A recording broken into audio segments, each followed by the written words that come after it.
populiste qui développe ce type d'argument et qui fait écho dans la population. Aujourd'hui, on n'est pas, c'est pas une confrontation. Enfin, je veux dire, c'est pas le peuple contre les élites, mais les arguments populistes ont beaucoup d'écho. Eugénie Bastier. Moi, je pense que la victoire écrasante, en effet, de Boris Johnson est due à 3 facteurs. D'abord, c'est la forme de son message qui était extrêmement claire.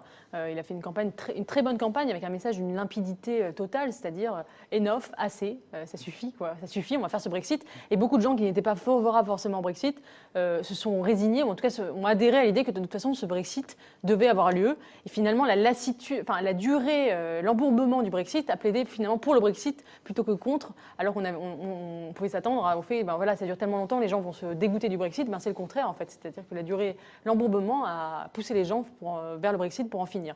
Donc la forme du message, il a bénéficié aussi d'un adversaire, il faut le dire, Jeremy Corbyn, qui a fait une campagne catastrophique, qui lui a plaidé pour un deuxième référendum, donc a perdu tous les électeurs qui étaient pro-Brexit, puisque les électeurs pro-Brexit n'allaient pas voter pour quelqu'un qui proposait un deuxième référendum. Oui, parce que les travaillistes eux-mêmes étaient divisés. Donc il a fait une campagne catastrophique, et puis évidemment l'antisémitisme qui ronge le Labour, et puis un programme extrêmement radical.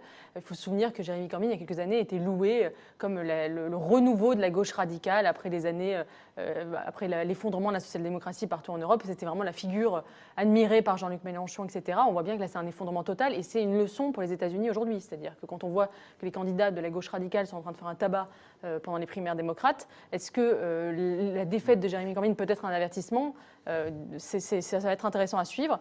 Et enfin, je pense qu'il y a aussi une évolution du contenu des conservateurs qui ont évolué finalement, d'un Brexit qui était... au départ, même les Brexiteurs au sein du Parti conservateur étaient très libéraux. Ils disaient on va faire un Brexit pour faire une sorte de Singapour, un paradis fiscal de l'Angleterre. Et ils ont mis du social dans leur campagne.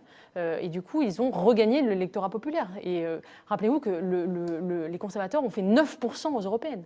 C'est-à-dire à peu près le score de la droite actuellement en France aux européennes. Ils sont passés de 9% à cette majorité écrasante. Parce que Pourquoi? c'était Farage avec son parti exactement.